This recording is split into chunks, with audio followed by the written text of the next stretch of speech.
G'day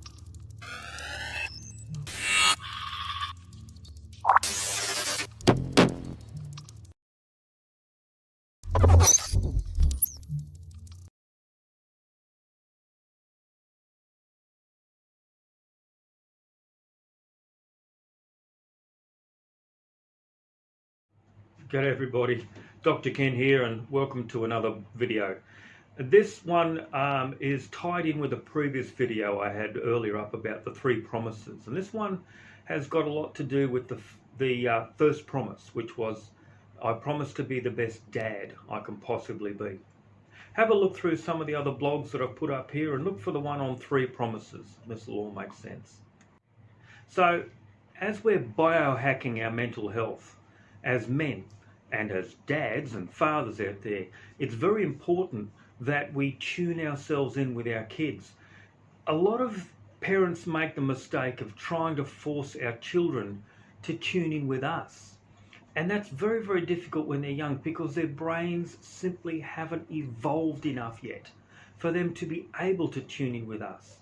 However, it's much smarter and much easier if we tune in with them.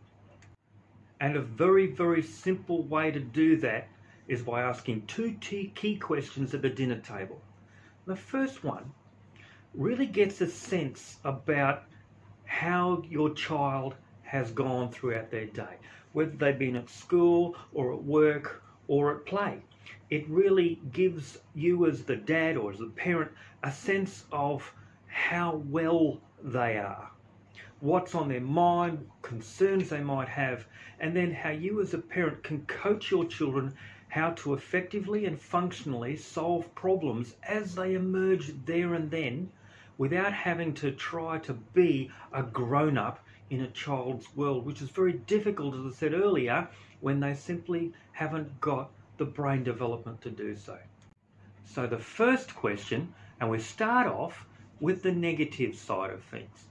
The first question is, what was the least favorite thing that happened to you today? So what's the first question here? Well, it's really, really simple. And it's important to get the wording right.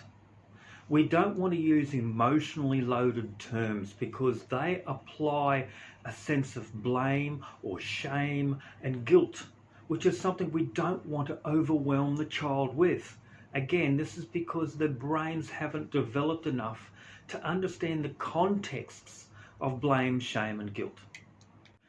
And by saying what was the least favorite thing that happened to you today, you're not saying what was the worst thing. As I said earlier, it's about emotionally loaded terms that imply guilt, shame, and doubt and blame. We don't want those at all in our kids. What was the least favorite thing allows them to filter through their experiences in their mind. So you're also testing their memory. You're doing so many different things. You're asking them to judge or value their own performance in the context of the situation they were in. We don't want to rush them into blaming, naming or shaming themselves or their friends or other people like that. And that also discourages them from keeping critical things from us that we as parents need to know so we can guide them. And then as the parent, you sit back and you let the child tell you about the most challenging thing, the least favorite thing, the most difficult thing. And it might be anything from a schoolyard bully to not understanding the teacher to a girl's issue or a boy's issue for your daughters. It could be anything. The thing with you being the dad or the parent is not to judge. Do not pass your opinion on. Don't tell them what you think you should have done. Don't tell them how to solve it. Don't be the knight and go in and rescue them, because that disempowers them. And I'll tell you why towards the end of the session.